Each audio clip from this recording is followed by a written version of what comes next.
아니 명민준 먼저 하시는 거 아니에요? 아니 바로 시작하나요? 저기 네네. 앞에서 수다 떨 수 있으니까 네네. 그러니까 그냥 편안하게 수다 떨다가 얘기를 네네. 갖다 시작하자는 거죠. 아니 명민준 아나운서는 이번에는 진짜 보고 온 거지? 그럼요. 당연히 항상 아니 연예인 누구 닮은 것 같은데 누구 닮았어? 붐 닮았어요. 장윤정 아들 닮았어요. MC들을 얼굴 보고 뽑나요, 평론가님? 아니 전혀 그런 건 아닌데 그렇다고 해주셔야 되는 거 아니에요? 아니 우리 저 명민준 아나운서는 진짜 의리로 뽑힌 진짜 의리맨 의리의 사나이. 실력이 없거든요. 아니 의리로 저를 사실 아니, 저도 의리로 온 그런- 건데. 의리 모임이네. 실력과 의리 외모는 기본이고 네. 그냥 뭐 명민준 아나운서가 음. 선배님이 하는 거라면 무조건 하겠습니다. 이래가지고 이야. 난 너무 진짜 든든한 천군만마를 얻은 것 같았어요. 그럼요. 근데 문제는 잘 안 보고 와. 아니, 과제가 되는 건 보는 게 아니, 어딥니까? 아니, 제가 사실 드라마랑 뭐 이런 거는 너무 길어서 좀 보기가 힘들고 영화, 음악, 뭐 예능 이런 건 보겠는데. 그래요. 근데 드라마도 영화도 너무- 이제 저번에 살아있다 보고 오더니 네. 처음부터 끝까지 재미없어. 이 얘기만 계속 반복을 하는 거야. 아 그럼 좀 재밌는 영화를 해주세요. 그러니까.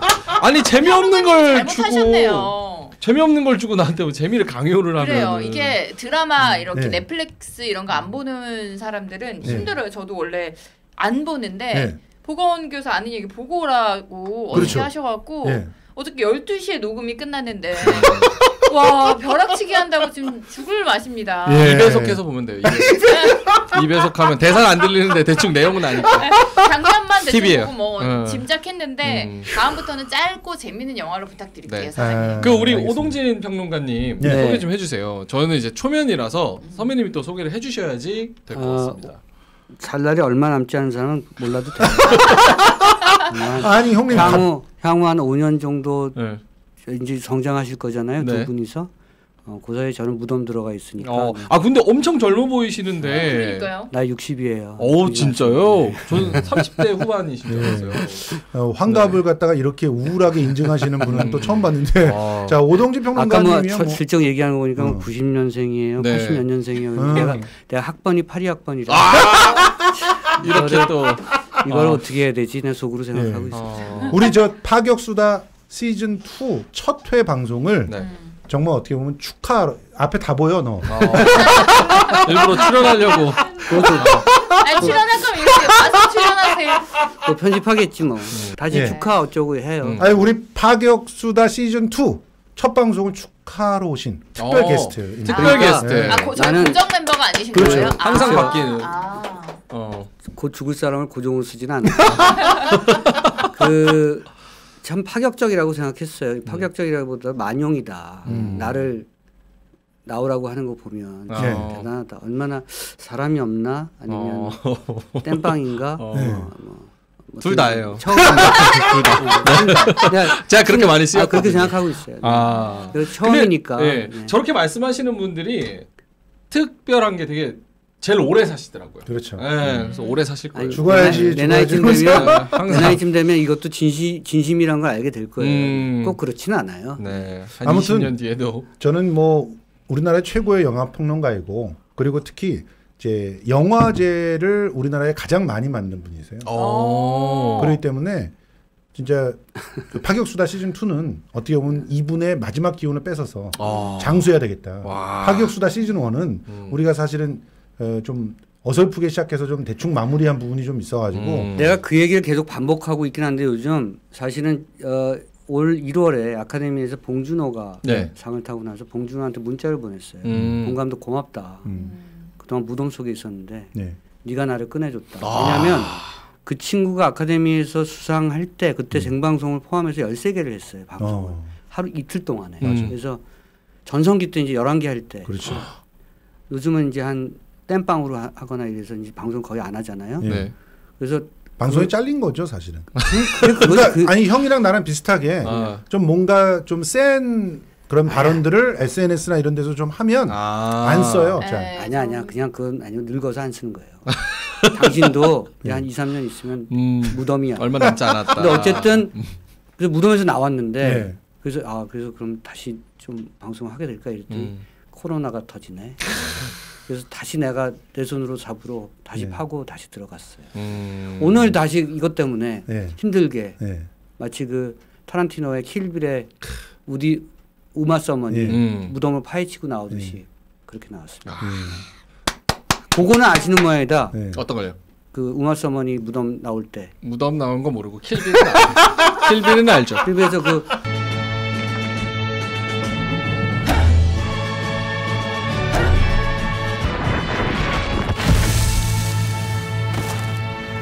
왜 영춘권 이렇게 그러니까 관을 이렇게 1인치 그렇죠. 펀치로 그 뚫고 나오잖아요. 킬빌에서 가장 인상적인 장면 중에 하나인데 킬빌을 봤다 그러면서도 그런 장면은 점프해서 보셨군요. 킬빌 그 하이라이트만 가장 영화적인 장면이 가장 말이 안 되죠. 왜냐하면 그렇죠. 그걸 뚫고 나오더라도 흙을 파고 그렇죠. 그거는 굉장히 타란티노적 영화적 상상력인데 워낙 영화가 재밌어서 그냥 넘어가는 부분이기도 하죠. 네. 그런 걸 명민준 아나운서는 견디질 못해요. 이건 저는 개뻥이다 이러면서 현실감이 좀 있어야 이런 되는데. 비현실적인 장면은 하면 안 된다 이러면서 젊어서 그래 젊어서 그런 거다. 젊으면 다 용서받을 수 있어요. 알겠습니다. 이제 넋두리는 그만하고 이제 시작을 좀 하도록 하죠. 시즌 2는 컨셉이 뭐예요? 좀 저기요 그냥 더 일단 파격적으로 시작하고 나서 또 시작해요? 그런 걸 시작한 거 아니었어요? 아니에요. 인사를 안 했기 그렇죠. 때문에 인사 문을 열어주세요. 인사 다 했는데 그래 알겠습니다. 장인은 아나운서 문을 열어주십시오. 네, 파격수다 시즌 2입니다, 여러분. 시즌 1보다 더 괜찮은 스토리로 또 더 괜찮은 패널들로 출연진들로 이제 저희가 채워나갈 거예요. 네. 본인 소개서부터 좀. 네, 안녕하세요, 반갑습니다. 저는 방송인. 신방송인이 뭐야? 신만이세요? 아니 이게 이게 네. 병이에요. 직업병이 이게 자기 소개하라 그러면 항상 이게 하는 말들 있잖아요. 왜 뭐 몇 년 차 방송인 어디 뭐 아나운서 장효님 이런 했던 것들이 이게 자동적으로 나와서 안녕하세요 장효윤입니다. 요즘에 이제 좀 저희가 하고 있는 팟캐스트나 유튜브들을 많은 분들이 봐주셔서 제가 10년 동안 사실 경제 채널이나 뭐 다른 지역 공중파 이런 데서 많이 해도 한 분을 못 알아보셨는데 팟캐스트랑 유튜브를 하고 나서 정말 많은 분들이 알아보시고 뉴미디어의 힘이죠. 야 대단하구나 이게. 그렇죠. 저널리즘 J2 저널리즘 M2죠. M2. 그거 메인 앵커로 요즘 많이 기억하시죠? 맞아요. 저 놀리시는 거예요. 지금. 아니에요. 뭐 그냥. 반갑습니다. 네, 반갑습니다. 그다음. 네, 저는 시즌 1에도 함께 하고 1을 이제 폭삭 말아먹고 2를 이제 또 파격적으로 새로 시작하려고 하는 아나운서 명민준입니다. 반갑습니다. 예, 반갑습니다. 굉장히 미남이에요. 예. 네. 감사합니다. 기분이 좋습니다. 네. 저 보면 볼수록 못생겼다는 얘기를 많이 들으니까 한 회차가 거듭할수록 못생겼네. 약간 이런 얘기가 많이 나올 겁니다. 네. 자, 그리고 이제 소개해 주시면 좋을 것 같아요. 예, 우리 굳이 뭘. 예. 됐어요. 그래도 또 모르시는 분들이 있으니까. 영화 평론하는 오동진입니다. 한 30년 했습니다. 거기서 딱 발록이 딱 더 다른 설명 필요 없이 30년 했습니다. 30년을 했다는 게. 제가 이제 30살이잖아요. 이제 갓 30년 살았는데 제가 살아온 인생 전체를 평론을 하신 거죠. 내 딸이 92년생입니다. 92년생. 저희 아버지. 네, 그러시네요. 어리시네요. 예, 그리고 김성수입니다. 시사문화평론가고요. 이 시간만큼은 이제 문화평론가로서 그런 그 마음가짐과 또 의지를 가지고 자리에 앉아 있는데 오동진 평론가님 요즘 한국의 김성수는 자코뱅이죠. 자코뱅. 예전에 자코뱅 하면 로베스피에르, 마라, 당통 이렇게 있었잖아요. 아버님 어려운 얘기는 대부분 단두대로 주고. 저 자코뱅이죠 이렇게 얘기하면은 굉장히 하이 코미디인데 아주 강경파죠. 네. 어려운 얘기한다고 이렇게 얘기하면서 어려운 얘기를 그걸 우리말로 바꾸면 이제 의열단이죠. 의열단인데 이제 김원봉류는 아니고. 이거는 쉽다. 의열단. 그 밑에서 어쨌든 하여튼 산화하는. 좀 강경해요 저 사람이. 맞아요. 그래서 방송에서도 많이 잘리고. 예전에 저희가 5년 전인가요? TBS에서 같이 방송을 했던 그때 이제 문화평론가로 출연을 하셨었는데 또 감회가 또 좀 새로운. 그렇습니다. 문화평론은 아닌 것 같아요. 왜요? 저분은 그냥 문화를 몰라요? 시사평론하는 게 맞습니다. 왜냐면 그래도 문화를 엄청 사랑하세요. 사랑하는 건 아는데 평론은 하지 마. 아니 흥분해. 시사도 흥분하세요. 그러니까 시사는 좀 흥분해도 돼요. 왜냐하면 거기는 정파와 사파가 있고 좀 정의로운 쪽이니까. 뭐 문화에는 정파와 사파가 없습니까? 있어도 이쪽은 그래도 사파가 좀 더 많죠. 사파는 이렇게 흥분하지 않아요. 이렇게 나긋나긋하게. 알겠습니다. 일단 대단원의 막을 내렸죠. 비밀의 숲 2. 네. 이게 열기가 되게 인기가 진짜 많더라고요. 사실은 뭐 비밀의 숲 2 다 보셨어요?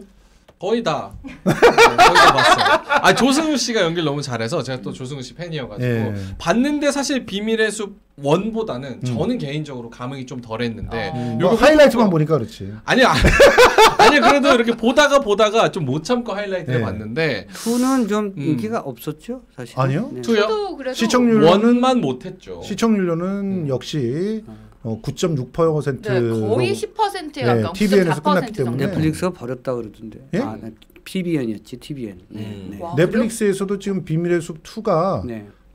한국인이 사랑하는 그 순위 나오잖아요. 드라마. 거기서 2위, 3위 계속 지키고 있어요. 검경 수사권 갈등에 너무 포커싱을 해서 음. 좀 뭐랄까 소재나 주제가 와이드하지 않잖아요. 그래서 아마 그런 측면에서 모든 드라마나 모든 영화는 현실하고 너무 붙으면 떨어져요. 약간 간극이 있어야 되고 거기에 판타지가 좀 있어야 되는데 비밀의 숲 2가 좀 붙었죠. 거의 뭐- 다큐스럽던데. 좀 맞아요. 끔찍한- 지금 검경 수사권 그 갈등에 대한 얘기를 너무 많이 넣어서 아마 그러니까 호불호가 좀 갈리는 거예요. 좋아하는 사람들은 굉장히 좋아하고 싫어하는 사람들은 좀 너무 재미없다 이렇게 얘기하시는 분도 있는데 우리 또 정의로운 김성수 평론가는 검경 수사권 그거에 대해서 확실한 입장을 갖고 있기 때문에 예. 그 드라마를 좋아하겠죠. 저는 사실은 뭐 비밀의 숲 2가 이게 뭐 그 진짜 이 작가의 내공을 갖다가 더 확실하게 보여준 그런 작품이다 이런 생각이 들었고. 잘 담아냈다고 생각을 하시는 그러니까 거예요. 기본적으로 검경 수사권 조정이라고 하는 정말 어려운 문제, 그 다큐가 될 수밖에 없는 그 문제, 그 문제를 굉장히 재미난 몇 가지 가상의 사건을 통해 가지고 그 실체를 정확하게 보여줘요. 그러니까 검사들이 어떤 짓을 장난을 치고 있으며 경찰들이 또 어디로 그 빠질지 모르는 그런 위험한 직업인가 그런 것들을 갖다 같이 건드리면서 그러면서 이 둘이 정확하게 자기 위치에서 자기 역할을 해주면 사실상 굉장히 많은 것들이 해결된다는 것을 또한 입증을 해내거든요. 그런 그 드라마가 드라마- 나왔을 때 드라마적으로. 아마 한명숙 전 총리의 빙고. 그게 나왔잖아요. 그러니까 제 개인적인 입장에는 그게 더 재밌거든. 야 검사 이 새끼들이 날조를 해가지고 근데 이게 어떻게 깜빵 있는 사람을 어떻게 꺼내가지고 우리가 다 살아봤잖아요 감옥에서. 그렇죠. 그래서 나와서 해봤잖아요 다. 그래서 검사 조사 받고 이랬을 때 어떻게 했겠구나가 훨씬 재밌잖아. 그렇죠. 근데 그거는 비밀의 숲이 그 재미에는 이상하게 붙어가지고 떨어졌다고 나는 근데 생각해요. 그 분석도 분명 맞는데, 그러니까 너무 흥미진진한 그런 사건들이 있어서 항상 다큐가, 그러니까 실화가 드라마보다는 더 재밌게 되거든요. 그래서 실화가 아주 강력한 의문점들을 남길 때는 드라마들은 항상 거기 밀릴 수밖에 없어요. 그래서 탐사 보도 프로그램이 더 사랑을 받는데, 근데 이번 같은 경우는 이 드라마 자체도 좋았다. 굉장히 네. 탄탄한 네. 그런 구조를 갖고 있었기 때문에 인정. 이제 처음부터 끝까지 쭉 본 사람들, 그러니까 중간에 들어간 사람들은 앞부분을 좀 봤어야 돼요. 근데 처음부터 끝까지 본 사람들은 탁월했다. 왜냐하면 예, 1편에 예. 안개가 쫙 자욱한 장면에 이 황시목이 차를 타고 가면서 거기서 파도가 들리고 거기서 뭐 희생자가 나오고 이런 장면들이 결국은 수미상관을 딱 이루면서 마지막 장면과 문화평론가 그러면서 맞네. 굉장히 탁월한 그런 드라마적으로 좀 약간 잘 풀어낸 그런 특정한 장면 같은 게 있을까요? 첫 장면과 마지막 장면이 압권이다. 이건 영원히 기억될 만한 사건이라고 저는 생각해요. 참 언제 저 뉴스를 다 보고 시사 평론을 하는지 모르겠어요. 그러니까요. 드라마를. 시간을 다 돌려서 잠을 네. 줄이는 거죠. 비밀의 숲 1은 그럼에도 불구하고 이제 살인극, 미스테리한 여러 가지 요소들이 좀 앞에 있잖아요. 그렇죠. 그러니까 이른바 이제 모든 드라마는 약간 점층적 구조를 갖는 게 사람들을 몰입시키는 게 좋은데 1은 좀 그랬죠. 그렇죠. 그래서 빨려 들어가게 만드는 요인들이 곳곳에 있었어요. 근데 2는 지금 우리 김성수 평론가 말씀하신 것처럼 사회적 해법과 솔루션을 뭔가 원하는 작가의 의지가 더 강했다고 봐요. 그래서 장르가 좀 다르다고 생각해요. 1편이 이제 말씀하신 대로 스릴러. 그렇죠. 그런데 2편은 미스테리. 그러니까 셜록 홈즈류를 좋아하시는 분들은 2편을 더 좋아할 거예요. 그래서 그런 사람들은 제 타임라인에서도 2편 뭐 미쳤다. 뭐 2가 더 좋다. 숨겨진 명작이다. 뭐 숨든 명 이런 거 있잖아요.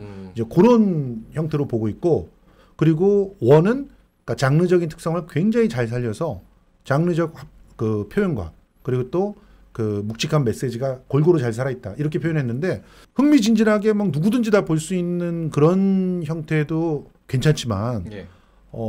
판들을 쭉 깔아놓고 이제 보는 사람하고 계속 이렇게 체스를 두듯이 끌어가는 거 이런 것도 굉장히 흥미진진합니다. 그러니까 여기에 빠지면 이제 약이 없어요. 서스펜스와 미스터리 차이는 알잖아요. 그렇죠. 그렇죠. 예. 서스펜스는 지금 이 책상 밑에 폭탄이 있는데 그렇죠. 10초 후에 터질지를 몰라. 터지는 건 여기 알아요. 그렇죠. 우리 PD분들이나 작가분들이 아는데 우리만 몰라. 그래서 우리 작가분이 저 김성수 씨 저 그만 얘기하고 빨리 피해야 되는데 라는 생각 그 촉박한 마음을 갖는 게 서스펜스고 미스테리는 여기 10초 후에 폭탄이 터지는데 아무도 몰라. 이런 거죠. 누가 숨겨놨는지도 몰라. 그걸 알아가는 과정. 그렇죠. 그래서 찾아가는 과정. 그런 거죠. 그래서 비밀의 숲의 1과 2의 그런 차이가 좀 있다. 예. 비밀의 숲 저는 2를 보면서 약간 이게 좀 매니아적인 성격이 좀 강해졌다는 생각이 들어요. 왜냐면 그런 미드 같은 거를 중간중간 이렇게 좀 웰메이드 미드라고 하는 걸 보면은 그 이렇게 캐릭터들의 그런 다이얼로그 그러니까 대화를 통해서 뭔가 이야기를 엄청 잘 풀어나가고 흥미진진하게 이런 만드는 그런 요소들을 미국 드라마에서는 좀 찾을 수 있었는데 이번에 비숲2를 보면서 대사가 굉장히 많잖아요. 대사도 어렵고 그래서 이 배우분들이 요 어려운 대사들을 다 어떻게 외우나 싶을 정도로 대사가 어려웠는데 그런 대사를 서로 주고받는 것만으로도 뭔가 이렇게 긴장감이 형성이 되고 드라마적인 뭔가 장면이 연출이 된다는 거에 대해서 되게 웰메이드 드라마다라면서 매니아층들이 그런 평가들이 되게 많더라고요. 맞습니다. 옛날에 네, 말씀하세요. 비밀의 숲 2를 잘 안 봤거든요. 근데 저희 둘째 동생은 항상 뭐 드라마든 영화든 소설이든 매니아층들이 좋아하는 것들을 많이 보는데 비밀의 숲 2에 완전히 빠져 있더라고요. 맞아요. 그래서 그런 층의 경우에는 지금 명민준 아나운서가 얘기했던 것처럼 그런 층의 경우에는 비밀의 숲 1보다 2를 더 재밌게 느끼더라고요. 그래서 저한테도 둘 다 봤는데 2가 너무 재밌다면서 항상 집에 들어가면 그런 이야기를 하는 게 그 층을 잘 잡은 것 같기는 해요. 한편으로는 이제 컨템포러리하지 않다는 거예요. 맞아요. 그래서 원보다는 광역화되지 않았다 이런 거. 아까 그 많은 대사를 어떻게 외우냐고 그러잖아요. 네네. 제가 권혜요라는 배우. 배우한테 똑같은 질문을 했어요. 야, 그 대사 어떻게 외웠는지. 형 돈 주면 다 해. 입금되면 돈 주면 하죠. 없던 기억력도 생겨서 어떤 암기력도 어떻게 살을 뺐다 쪘다 돈 주면 다 해. 어려운 그 용어들을 뭐 검경수 사건에 뭐 엄청 많고 연출과 감독에 따라서 대사를 한 글자도 못 바꾸게 하는 사람이 있어요. 근데 보통 이제 나이 먹고 좀 약간 중량감이 있는 배우 같은 경우는 통으로 외우잖아요. 그러니까 대사를 단어로 외우는 게 아니라 감으로 외워서 그 대사의 느낌을 가져가는 거잖아요. 그렇죠. 근데 감독 같은 경우는 한 글자도 못 바꾸게 하는 그 감독이 있어서 그렇게 하면 이제 서로 피곤해지는 감독과 본 감독이 사실 원래 좀 그런 스타일 아니었나요?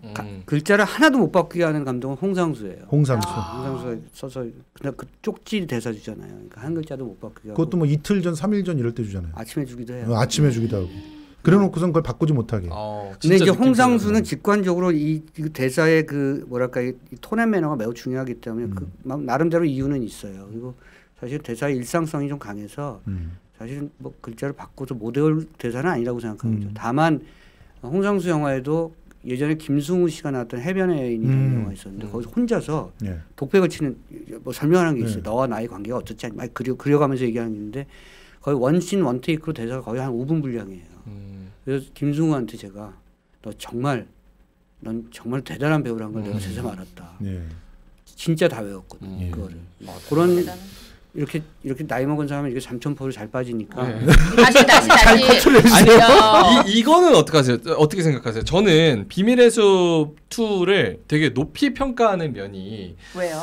이 검경수사권 조정안이라는 사실 시사 현안에 대해서 일반 국민들은 사실 어렵기도 하고 그쵸. 관심 없는 분들도 굉장히 많고 그래서 관심도가 많이 떨어져 있는데 요 드라마를 통해서 그래도 시청률이 매니아층이 있는 거 상대적으로 보편적이지 않은 거에 비해서는 시청률이 꽤 많이 나왔단 말이에요. 그런 면에서 뭔가 시사 이슈를 국민들한테 다 알게 해주고 맞아요. 현실을 좀 이렇게 깨우치게 해주는 그런 측면에서는 굉장히 높은 평가를 사회적으로 좀 받았으면 좋겠다라는 생각이 좋은 것만은 아니에요. 왜냐하면 한편으로 생각하면 언론이 역할을 못한다는 얘기잖아요. 언론, 공교육 이런 데서 역할을 못하니까 그걸 드라마가 하고 있는 거죠. 근데 그거를 예를 들면 이게 뭐랄까 이렇게 양가적인 역할인데 사람들이 드라마를 보면서 배우는 것도 있지만 아 그냥 드라마야라고 생각하는 것도 있거든요.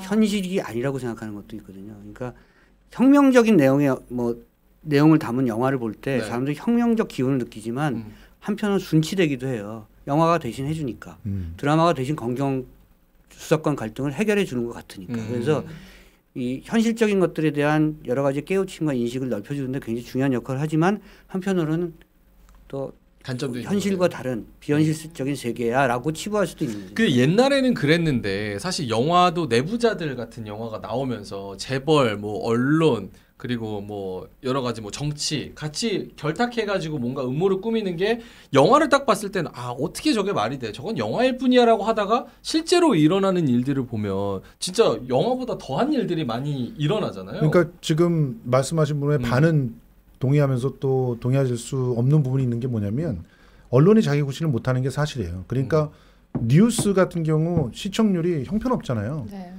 신뢰도도 형편없고. 내가 안 보니까. 예전에 그러니까 본인도 예전에는 난 뉴스 다 껐으니까. JTBC 뉴스룸 열심히 보셨잖아요. 그런데 어느 날부터 안 본단 말이에요. 손석희 사장님과 개별적으로 식사를 할 분 정도가 됐는데도 JTBC 뉴스를 안 본단 말이에요. 그러니까 이런 상황이 도래된 것은 뉴스를 통해서 얻을 정보 또 뉴스를 통해서 확인할 수 있는 진실이 없다라고 보는 거거든요. 그런 측면에서는 드라마가 저런 과제들을 다뤄주는 게 굉장히 중요하거든요. 사실 우리나라의 탐사 보도 프로그램들이 완전히 거의 억지로 순장당하다시피 했을 때 그때 박근혜 정권 때인데 그때 이야기를 하고 싶어 미치겠는 사람들이 전부 다 그걸 끄집어 나와서 영화관에 걸었어요. 그리고 영화관에서 다큐멘터리 관객들이 200만씩 막 이렇게 되고 이랬단 말이에요. 이제 그런 상황들이 벌어지게 마련이고 그리고 그게 또 역할을 하는 거거든요. 근데 저는 개인적으로는 이번에 비밀의 숲이 10% 가까운 시청률을 올렸는데 TVN에서 10%라면 지상파에서는 20%가 넘는 거거든요. 그러면 그 많은 사람들이 이렇게 쉽게 검경 수사권 조정이 왜 필요하고 검찰이 무슨 역할을 해야 되고 경찰이 무슨 역할을 해야 되는지를 그 드라마 하나로 쉽게 이해를 했어. 우리 아내도 다 이해했어. 그러니까 굉장히 큰 역할을 했다. 그렇게 생각을 합니다. 다큐멘터리가 이렇게 뭔가 풍부해지는 건 굉장히 필요한 시기죠. 그렇습니다. 네. 이게 그 시대에 꼭 알아야 되는 저희가 또 그런 이슈들이 있잖아요. 그렇죠. 근데 그런 것들을 굳이 알려고 하지 않고 관심을 가지지 않으면 모르고 넘어갈 수 있는 이슈들이 되게 많아요. 사장되는 것들도 되게 많고 어떤 세대에서.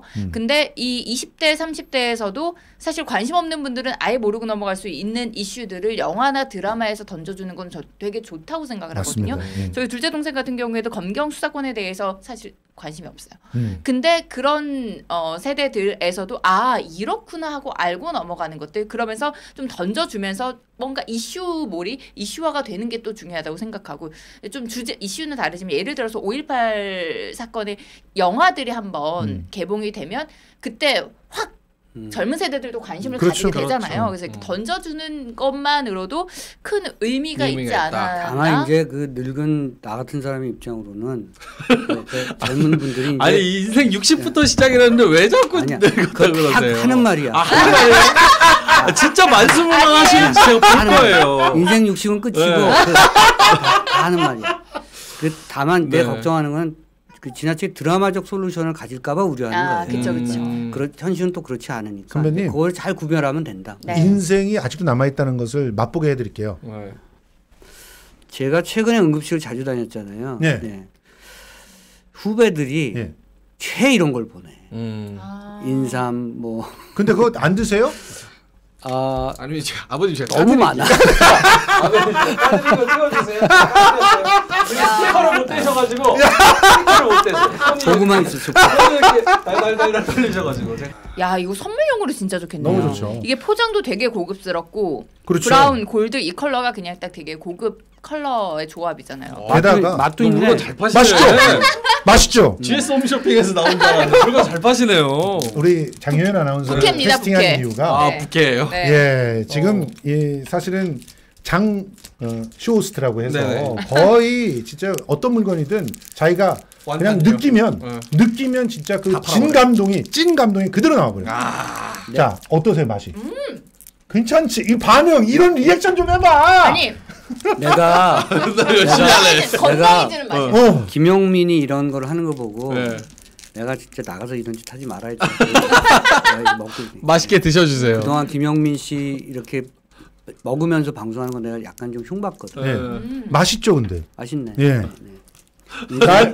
나이 60이 맛있네. 이렇게 한 거는 우리 20대 30대는 이야 짱이다 이렇게 나오는 거예요 반응이. 제가 최근에 공진단을 먹었었거든요. 선물 네. 받아가지고. 근데 요즘 코로나 시대 들어서 제일 기분 좋은 선물이 홍삼, 뭐 공진단 이런 진옥고, 침향단, 진옥고 이런 것 같아요. 왜냐면 맞아요. 지금 무엇보다 면역이 면역력이 제일 중요한 건데 되게 건강해지는 맛이고 이거는 쓰지가 않아서 아이들 줘도 잘 먹을 것 같고 애들도 잘 먹어요. 예, 애들 쓴 거 진짜 싫어하잖아요. 근데 이 침향단에는 뭐가 들어있냐면 선배님 일단 침향 그리고 녹용 그리고 우와. 홍삼 이렇게 세 가지가 각각 침향 7% 녹용 10% 그리고 이 저 홍삼이 10% 이렇게 들어있어요.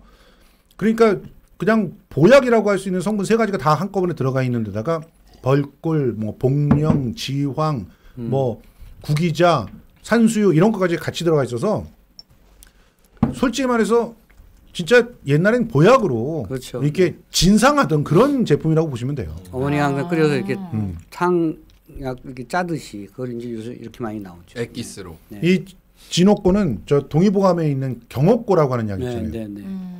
그 약이에요.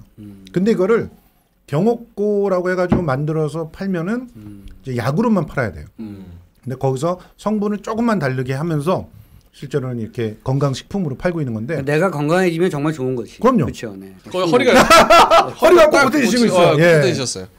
저는 사실 침향이라는 걸 처음 들었는데 이게 상류층의 전유물이었다고 그러네요. 이게 임금님께서 정사를 돌봐야 되는데 머리가 맑아야 되잖아요. 그래서 침전과 또 집무실에 항상 침향을 24시간 켜놨어요. 그래서 그 향 냄새를 맡으면 머리가 맑아지는 거야. 그러니까 우리 선배님께서도 지금 드시면서 이제 머리가 맑아지는 효과를 갖다가 보고 계실 겁니다. 근데 이거를 직접 드신 분들의 후기가 제가 찾아보니까 장난 아닙니다. 아침에 기상한 후에 몸이 무거운 느낌이 해소가 되고 오래 일을 해도 피로감이 훨씬 덜하고 근데 저는 이게 좀 자다가 저는 새벽에 되게 많이 깨거든요. 왜요? 불면증이 있어요. 아예 잠을 못 든다기보다는 계속 깨요. 계속 한 시간에 한 깨는데 번씩. 네, 이거를 먹으시고 보름을 먹어본 결과 진짜? 자다 깨는 경우가 굉장히 줄어들고 상당한 숙면을 취할 수 있어요. 그거는 그냥 약간, 숙면 아니고 상당한 그건 숙면. 약간 혹한 내가 이제 졸피뎀 중독이니까. 형님. 그러세요? 침향의 성분에 그런 게 있어요. 머리를 맑게 해주고 잠을 잘 그리고 잔다. 잠을 푹 들게 해줘요. 그래서 한번 드셔보세요. 제가 선물해 드릴게요. 네, 좋네요. 됐고요. 알겠어요. 이제 침향 특별 그만합시다. 예, 알겠습니다. 특별 게스트 특별 배우. 알겠습니다. 비밀의 숲 시즌 2 얘기를 해봤었는데 네. 이 제작진 측에서도 자화자찬에 또 나섰어요. 거대한 한 획을 그었다. 또 소포머 징크스라 그래가지고 이런 시리즈물 특히나 시사를 다루는 시리즈물은 1 성공하고 이제 2까지 성공하기가 굉장히 힘든데 부담스럽고. 네, 근데 2까지 우리가 성공적으로 해냈다 이렇게 평가를 하고 있거든요. 이 성공의 가장 큰 요소는 어디서 나온다고 생각하세요? 연기, 연출 아니면은 어떤 게 있을까요? 1편이 갖고 있는 이름값? 네. 이름값. 그건 좀 아쉽네요. 혹평하시는데? 아니 뭐 혹평은 아니에요. 아직은 시즌 2로 끝나는 게 아니죠 이게. 예. 그렇죠. 그래서 시즌 3도 충분히 나올 거라고 내가 봤을 때 선방했다고 예상하고 생각해요. 아까 뭐 2편이 속편이 갖고 있는 어떤 뭐 그런 뭐 징크스 같은 게 네네. 있다고 하는데 실제로 감독들한테도 그런 얘기 하거든요. 2편 만들 때 기대하지 마라. 1편, 3편, 5편 이렇게 간다 이렇게 얘기하곤 하는데 어쨌든 거기에 비하면 비밀의 숲 같은 경우는 자기 이름값을 그래도 살렸고 역시 조승우가 좋은 배우죠. 훌륭한 배우죠. 그 배우가 사실은 약간 스스로가 신비주의적 마케팅을 좀 쓰고 있고요. 절대 뭐 인터뷰나 이런 거 잘 안 하잖아요. 그쵸.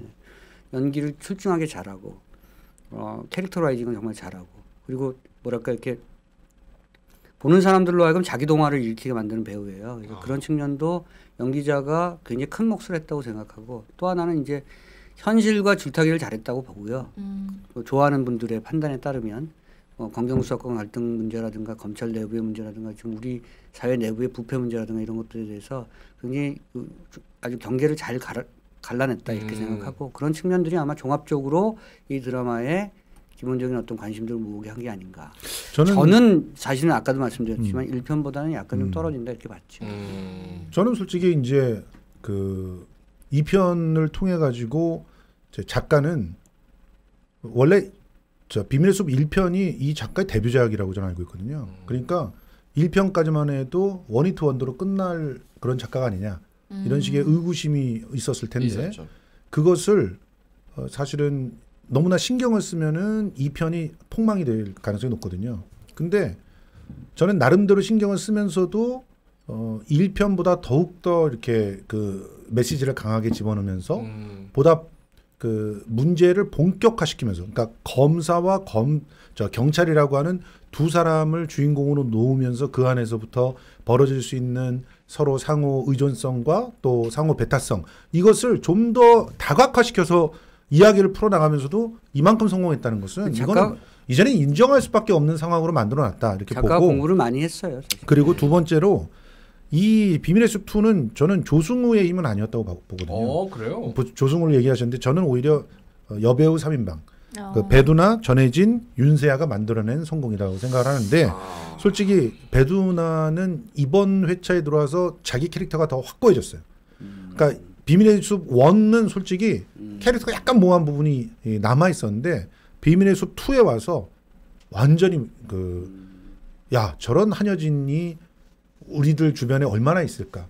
저런 경찰이 있었으면 좋겠다. 이 경찰은요 황시목처럼 전두엽을 거세시키면 안 돼요.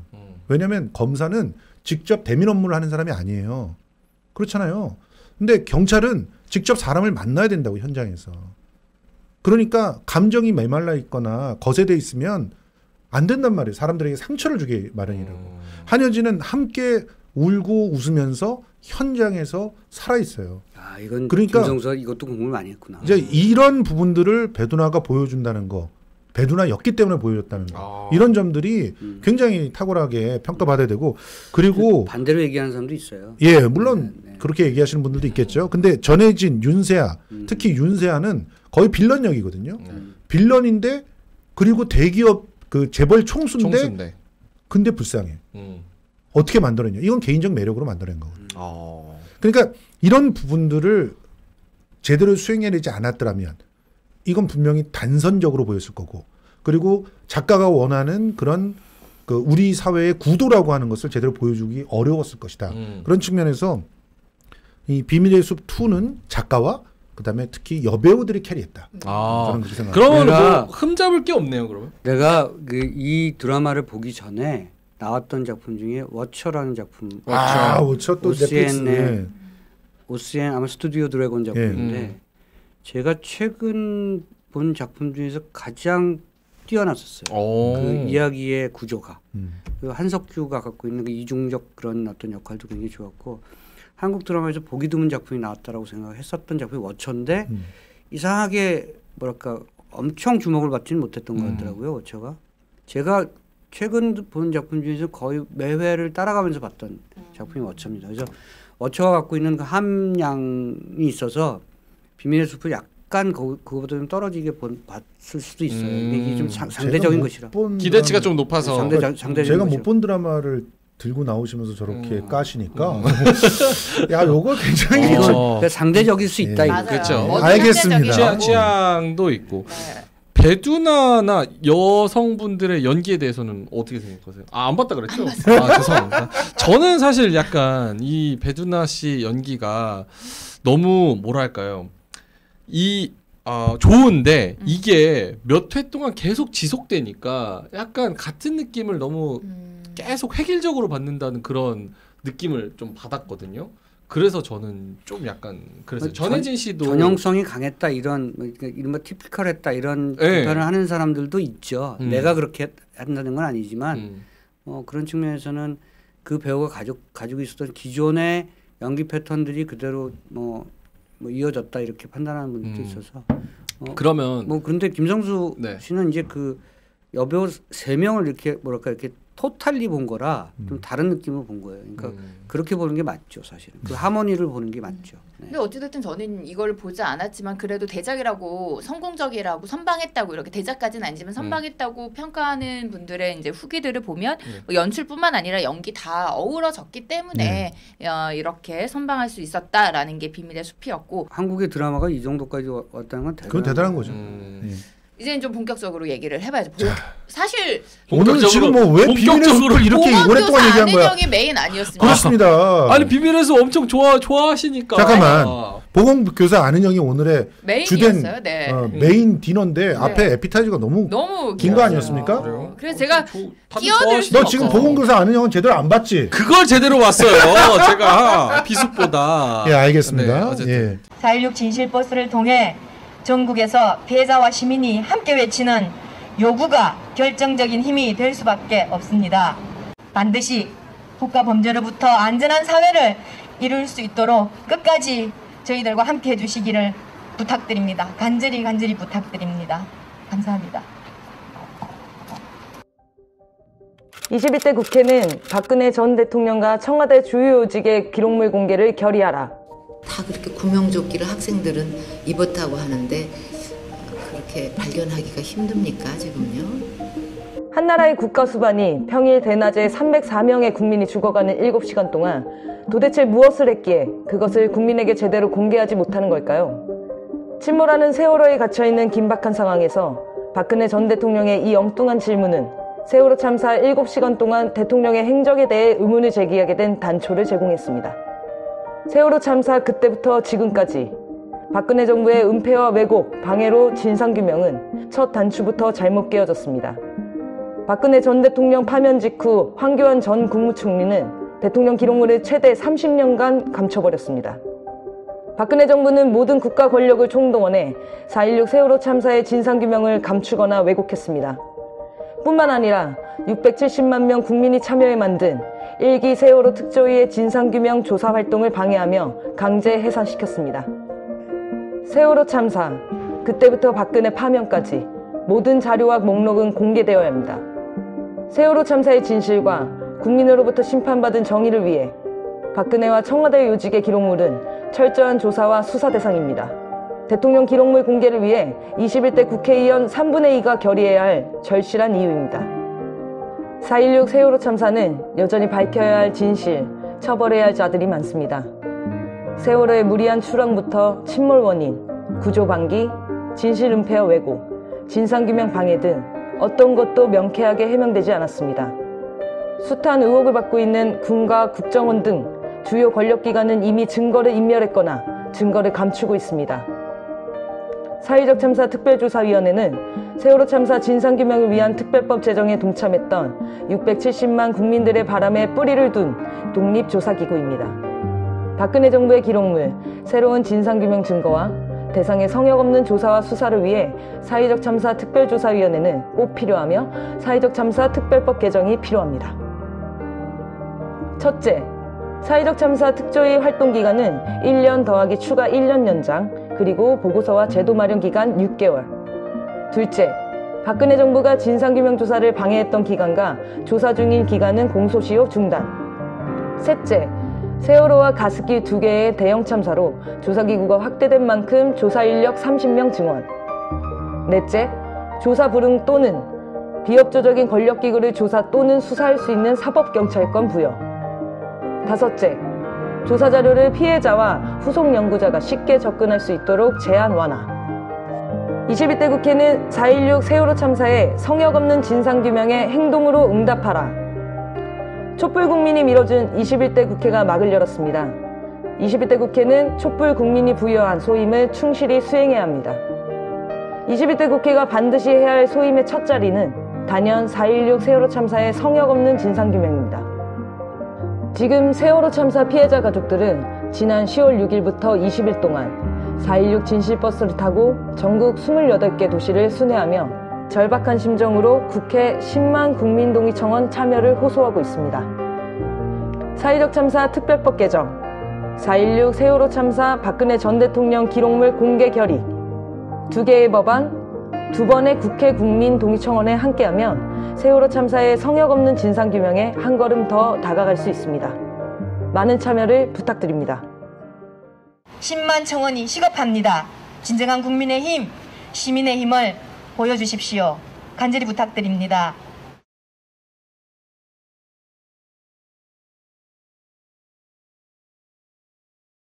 없는 운명을 가지고 태어났다.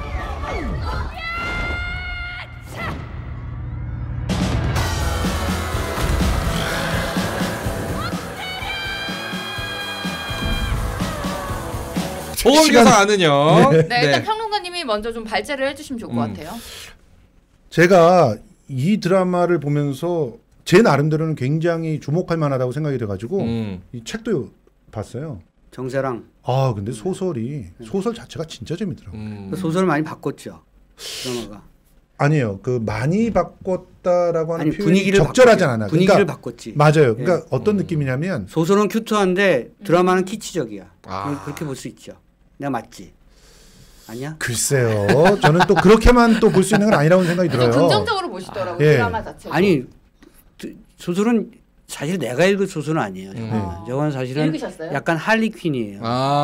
예컨대 예전에 프랑스의 프랑스와즈 사강이 썼던 그런 여고생들이 읽을 만한 또는 대학교 초년생들이 읽을 만한 소설이겠지. 판타지도 있고. 네. 그러니까 할리퀸 위의 소설인데 그래서 귀여워요. 큐트하죠. 근데 드라마는 그 이경미라는 감독이 절대 큐트한 친구가 아니기 때문에 그 친구는 사실은 좀 부정적으로 보면 그로테스크한 걸 좋아해요. 그로테스크하죠. 맞아요. 그래서 그리고 저 큐트한 소설을 아주 키치적으로 바꿨죠. 많은 부분. 그런데 그거는 좀 탁월했던 것 같아요. 우리 우리 선배님께서 좀 선입견들이 있으셔. 두 분이 이렇게 싸우셔야 방송이 재밌게 빠져요. 제가 보기에는 이 보건기호사 아는 형이란 소설 자체에 있는 어떤 부분을 굉장히 잘 끌어냈어요. 이경미 감독이. 그러니까 이경미니까 이걸 해낸 거야. 그러니까 분위기를 바꿨다니까. 그런데 이 안에 큐트만 있지 않아요. 굉장히 잔인한 소설이에요. 제가 보기에는 이 정세랑이라고 하는 작가가 굉장히 우리 사회를 부정적으로 보고 있어요. 근본적으로 여기는 그냥 이 액토플라즘으로 가득 차 있는, 그러니까 한마디로 윗세대가 싸놓은 똥들이 엄청나게 그냥 널려 있는. 그래서 밑에 그 젊은 애들이 살 때 겁나 정말 힘든 그런 세상이라고 보는 거야. 그 부분에 대해서는 동일해요. 그 윗세대의 욕망을 되게 잘 그려냈다라는 생각도 들긴 하더라고요. 네. 그러니까 그런 정말 찌꺼기들, 이 부분에 대한, 이거는 내가 절대로 만든 것도 아니고 내가 원하지도 않았어. 그런데 이미 싸질러 놨어. 그래서 거기서부터 당하는 그런 피해들에 대해서 너무 지쳐 있어. 절망스러워. 그렇지만 그 안에서도 일단 나한테 손을 잡고 기운을 뺏기면서도 함께 걸어갈 수 있는 동료가 있기 때문에 일단은 오늘은 넘겨보자, 이런 느낌이에요. 아니 그게 사실 특별한 건 아니잖아요. 그러니까 윗세대가 똥을 싸지는 건 항상 매 세대마다 그랬으니까. 그리고 그걸 견디기 힘들었던 건 젊은 세대는 늘 견디기 힘든 거고. 그러니까 우리 오성재 선배 같은 경우는 윗세대가 똥을 싸질렀더라도 그거는 네가 해결할 문제야, 이렇게 생각을 하시는 거고. 그렇게 얘기하면 세대 간 전쟁을 불러일으키는 거 보면 안 되지, 사람이. 그러니까 아니 그런 느낌인데 지금. 근데 뭐냐면 이야기의 전체적인 뭐랄까 설정이나 구조는 그렇게 특별할 건 아니다는 거죠. 그러니까 요 얘기를 조금 다만 선배님 잠시만요. 요 얘기를 이제 조금 젊은 세대들의 그 워딩으로 바꾸자면 어떤 거냐면, 나도 힘들었어. 너만 힘드니?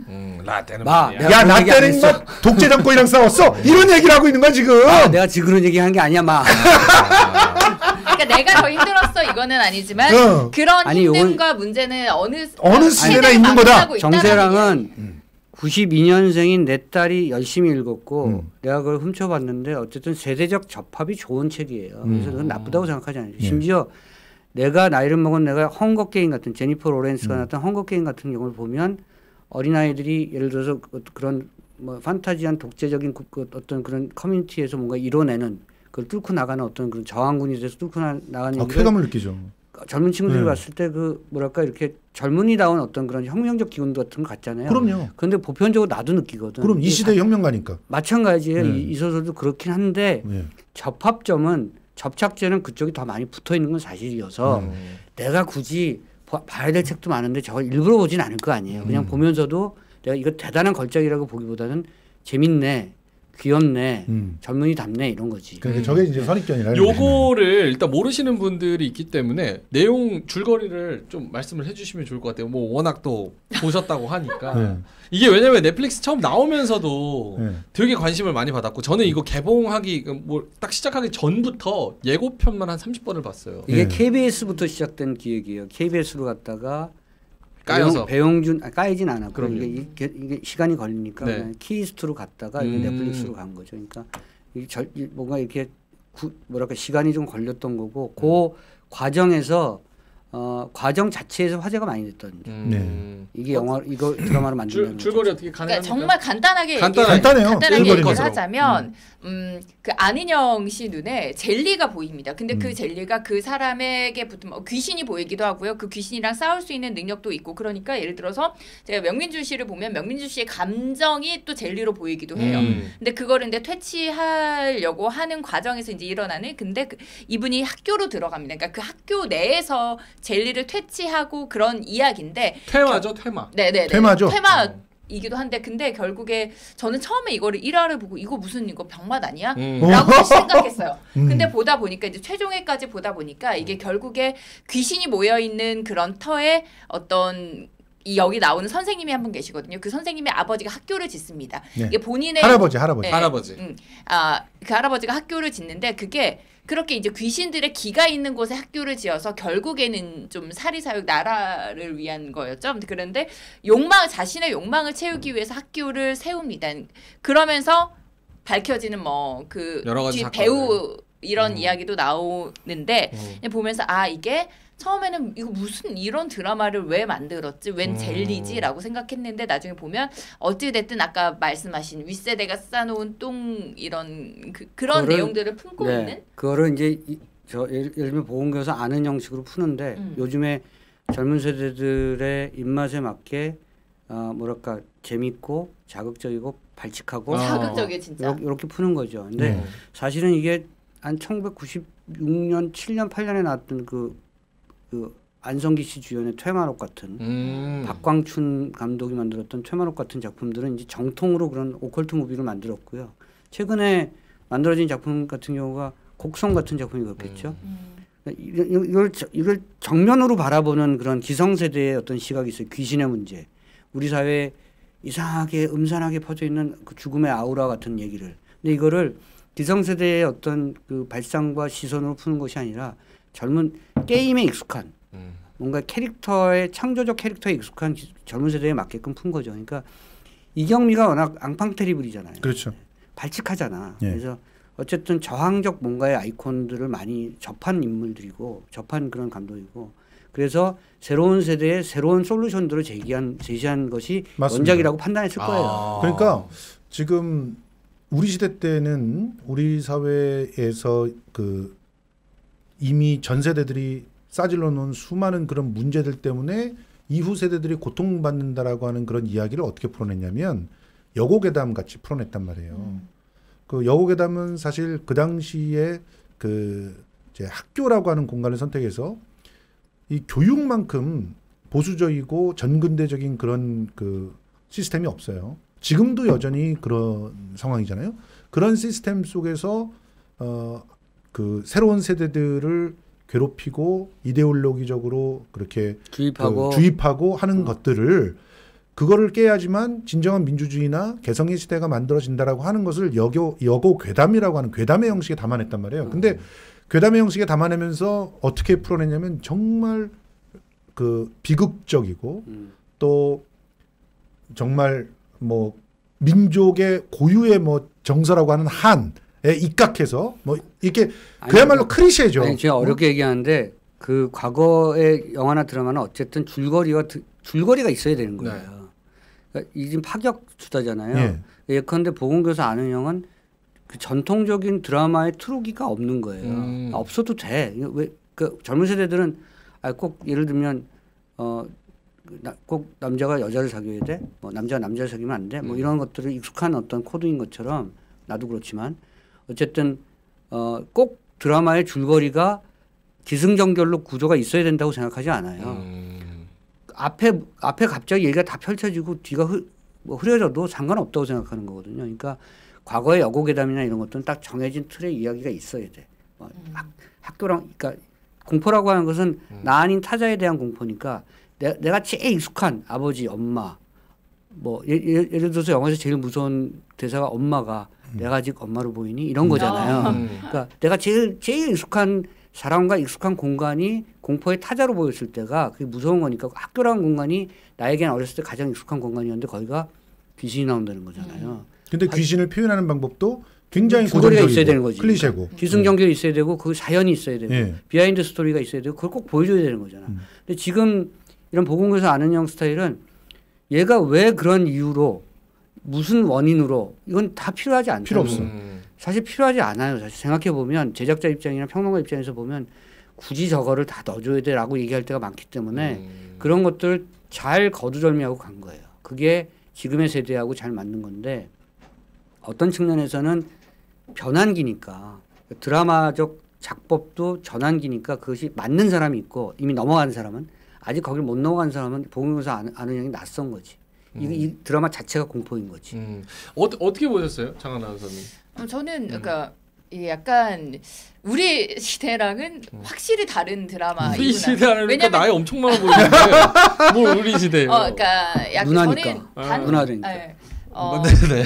평론가님들의 의견에 반반씩 동의하는 게 결국 최종적으로는 뭐 어떠한 걸 담아내려고 하는지 알겠는데 그걸 풀어내는 과정에서 저는 완전 이거에 몰입이 되진 않았어요. 이 좀 약간 B급 감성 아닌가라는 생각이 들기도 하고 그래서 요즘 그런 게 먹히니까. 네, 그래서 이게 좀 확실히 이제 보는 세대에 따라서 이거를 좀 몰입도가 좀 차이가 있겠다라는 생각이 들었고 근데 저는 전체적인 내용보다는 한번 딱 이렇게 와닿은 장면이 있었거든요. 어떤 거예요? 성수평론가님이 이야기하신 것처럼 이게 결국에 윗선에서 싸질러 놓은 것을 우리 세대가 고스란히 받게 되는데 어떠한 장면이 있었냐면 결국에 그 여주인공 성함이 정유미 씨가 그 남자 주인공 그 선생님한테 남자 선생님의 아버지 그러니까 그 할아버지가 본인의 욕망 때문에 그 곳에다가 학교를 지은 거를 알게 돼서 화가 굉장히 많이 났어요. 그러고 나서 그 선생님한테 이야기를 합니다. 왜 사과 안 하세요? 라고 하는데 이게 어떻게 보면 그 한문 선생님이 사과할 일은 아니잖아요. 근데 그게 딱 할아버지가 저지른 게 그대로 손자한테 넘어와서 그게 본인의 책임이 되는 그 장면이 되게 씁쓸했거든요. 뭐 이러한 장면은 참 잘 담아냈다라는 생각이 들긴 하는데 연좌제를 얘기하시는 건가요? 그러니까 이 소설과 드라마에서 키워드는 보건교사예요. 그렇죠. 그러니까 보건교사는 학교에서 예를 들면 메인 교사라고 대우받지 않잖아요. 우리는 양호실 선생님이잖아요. 그렇죠. 양호실 선생이 갖고 있는 판타지가 많아요. 성적 판타지도 있고 양호실 선생은 나한테 잘해주는 분이기도 하고 까탈스러운 아줌마이기도 하고 굉장히 이미지가 많아요. 그러니까 변방이에요. 학교 권력이나 학교란 공간에서 사실은 메인스트림에 있는 게 아니라 좀 떨어져 있는 거죠. 가장 약자이기도 하죠. 떨어져 있는 사람이 뭔가 슈퍼파워가 있는 거잖아요 지금. 그러니까, 학교를 지키려고 하고. 그러니까 세상을 바꾸는 것이나 뭐 학교랑 작은 공간을 바꾸는 것도 사실은 외곽에 있는 특정한 사람이 뭔가의 그런 포텐셜한 잠재적인 뭔가를 갖고 있을 수 있다. 그것을 우리가 발견할 수 있느냐 발견할 수 없느냐는 우리 시선의 문제다. 이런 것들을 우회적으로 좀 보여주고 있는 거. 우회적이 아니라 그게 핵심 메시지예요. 선배님이 말씀하신 대로 지금 보건교사 아는 형을 제가 주목하는 이유는 이 사회에서 결과적으로 이 문제를 그 위에 세대들이 만들어 놓은 이 문제들을 해결해 나갈 수 있는 사람은 이 사회의 시스템의 외곽에 있거나 혹은 그 시스템의 그 이득을 보지 못하는 사람들이다라고 딱 규정을 해놓고 있는 거예요. 이 보건교사는 계약직이에요. 그렇죠. 그러니까 아니고. 비정규직 노동자들에 대한 투사가 들어가 있어요. 이들이 어디에 있었는지 아세요? 처음에는 병원에 있었어요. 병원에 있다가 그 병원이 싫어서. 왜 병원이 싫냐면 그 병원 자체가 수많은 사람들을 치유해야 되는데 그 치유의 부담이 의사들은 기득권이야. 근데 그 기득권들을 지키느라고 그들은 그런 봉사를 하던 뭐 성취를 하던 그런 것들에 대한 보람이 있어. 근데 그 모든 똥들은 다 또 동시대에서도 이 간호사들이 지고 있는 거예요. 자기가 부당하게 대우를 받고 있는데 그 부당한 대우에 어울리지 않는 거대한 책임감. 이런 책임감이 너무 싫어서 거기를 뛰쳐나와서 도피한 데가 학교인데 학교에서도 똑같은 그 일을 하고 있는 거예요.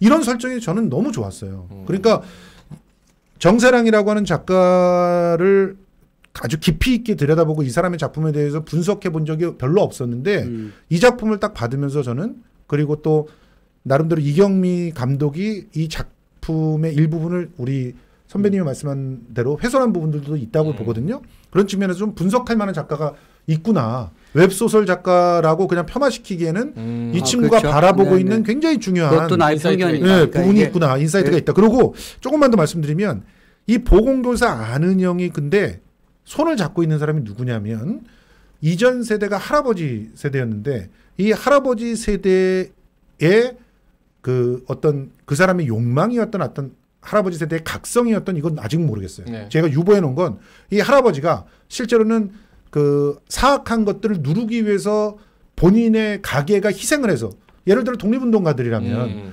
일본이랑 싸우기 위해서 내가 갖고 있는 것과 우리 가계가 갖고 있는 모든 것을 던져서 싸운 거 아니에요. 그리고 자신들은 그 피해를 고스란히 입고 있는 거죠.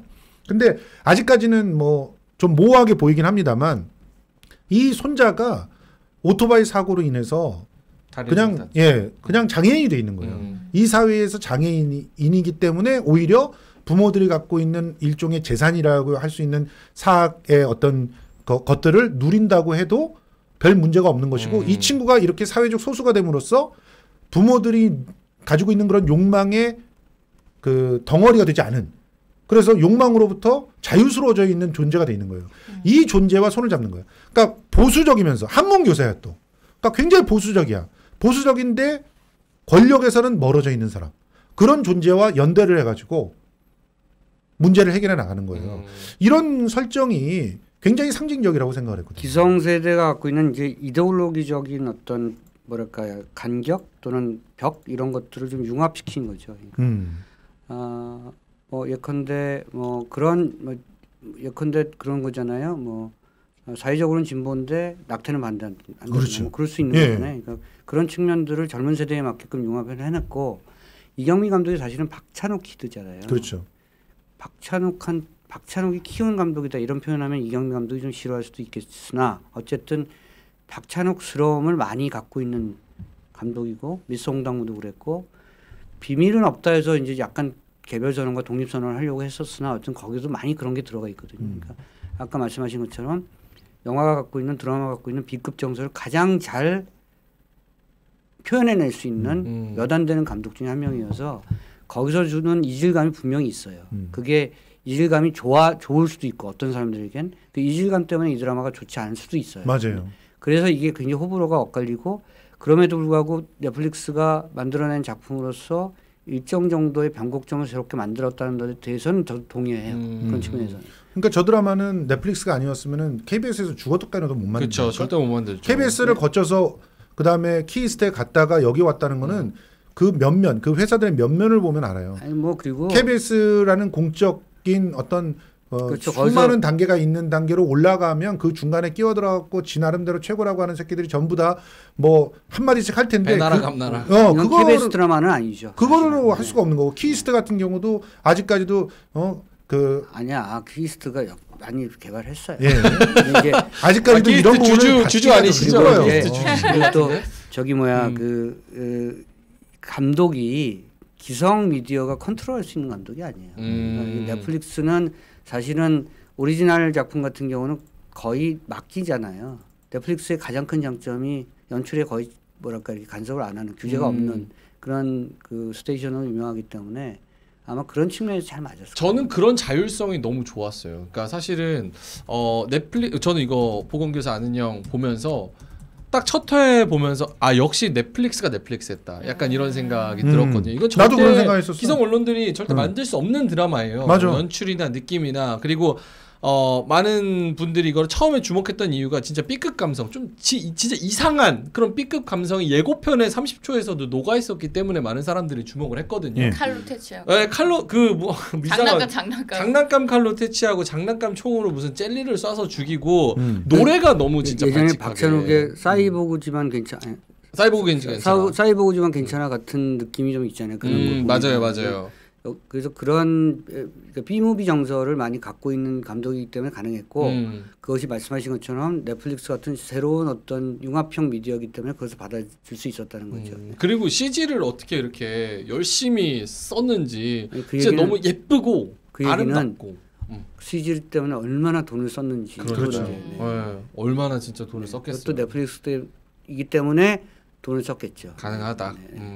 모든 크랭크인은 캐스팅이하고 크랭크업은 CG가 한다 그러잖아요. 그러니까요. 네, 돈이 없어서 못 하는데 그만큼 뭐랄까 공력이 많이 들어간 그리고 물적 장비가 많이 들어간 작품이다 이렇게 생각하시면 됩니다. 저는 색감도 되게 좋았고 그런 표현도 되게 좋았고 귀신이라고 하는 그런 그 소재가? 어떤 소재가 우리 한국적인 그 표현이 있고 그리고 일본적인 표현이 있고 각 나라마다 그 귀신 혹은 그 초월적인 어떤 존재에 대한 어떤 표현들이 다 달라요.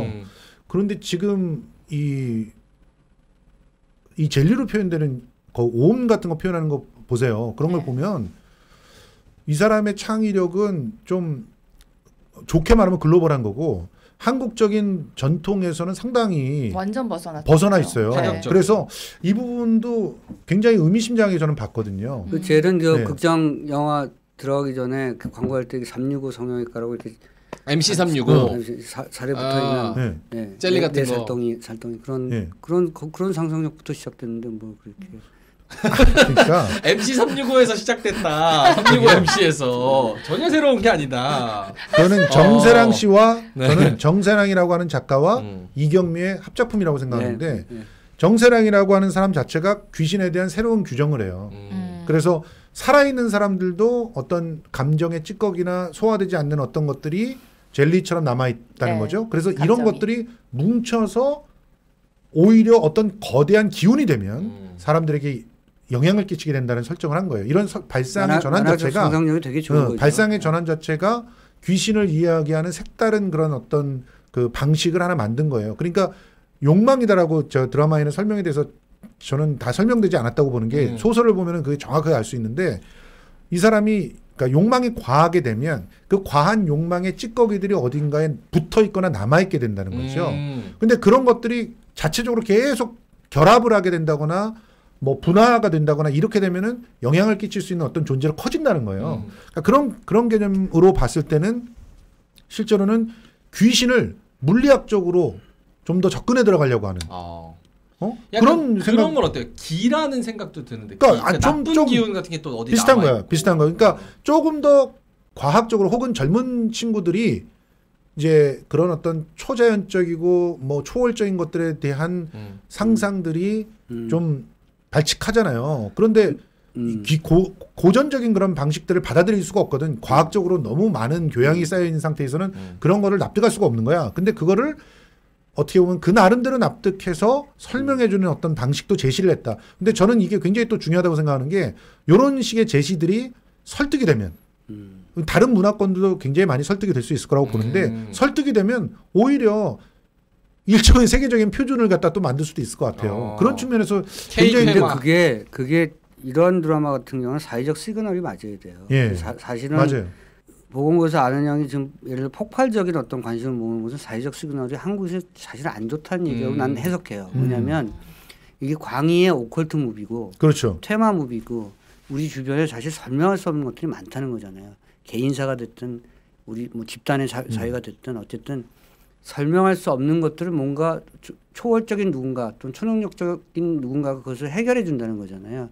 요런 시그널은 사회적으로 안 좋은 거예요. 사실 곡성이 나왔을 때 제가 누누이 말씀드렸지만 한국 사회에 이상한 죽음이 많다는 것을 맞아요. 오컬트적으로 보여준 거거든요. 그거를 브라질 상파울로 가서 아무런 설명 없이 보여줬을 때 관객이 첫 질문이 한국 사회에 무슨 일이 있어요라고 했던 맞아요. 것처럼 시그널은 안 좋은 걸 반영하고 있다는 것이죠. 지금 한국 사회가 굉장히 안 좋다는 거예요. 그러니까 이게 이른바 이제 해외 상품으로서 이렇게 팔릴 수 있는 어떤 그런 컨텐츠로서 그러기 위해서는 그쪽 사회적 시그널과 맞아야 되는 또 다른 변주가 있어야 될 거라고 좀 보는 거죠. 코로나가 있잖아요 지금. 뭐 그렇죠. 그러니까 코로나라고 하는 그런 그 정말 전 지구적인 재난을 갖다 겪으면서 인류는 고민들을 할 수밖에 없는 상황에 봉착을 하는 거예요. 보이지 않는 대상들이 얼마든지 우리를 갖다 괴롭힐 수 있으며 그리고 그 보이지 않는 대상들로부터 우리를 지키기 위해서는 인간다움을 어떻게 획득해야 되는지 이런 걸 배우고 있는 거거든요. 전 세계가 한국을 갖다 찬양하는 이유는 태극기 무리들이 뭐 숫자 노름하듯이 뭐 베트남은 1명이 나왔대, 대만은 3명 나왔대, 한국 K방역이 최고라고 지랄하지 마 이러면서 그 숫자 세고 있는 것이 아니라 실제로는 그 높은 신뢰도와 그리고 서로에 대한 그 기본적인 그 도덕과 애정으로 서로에 대한 방패막을 갖다 만드는데 주저하지 않고 자신의 개인을 희생하고 있는 이런 모습 때문이거든요. 이런 모습이 이런 윤리가 어떻게 한국은 가능하냐. 이 부분을 그들은 놀라워하고 있는 거란 말이에요. 전혀 이해할 수가 없는 거죠. 근데 왜 의열단으로 근데 잠깐만. 쭉 써오신 아니 근데 그런 그 어떤 부분들을 아마도 수많은 그 사람들이 뭐 논리적으로 정리하지 못한다고 해도 알고 싶어 할 것이고 궁금해 할 것이고 그리고 그것과 관련해서 나름대로의 해법을 찾아보려고 할 거예요.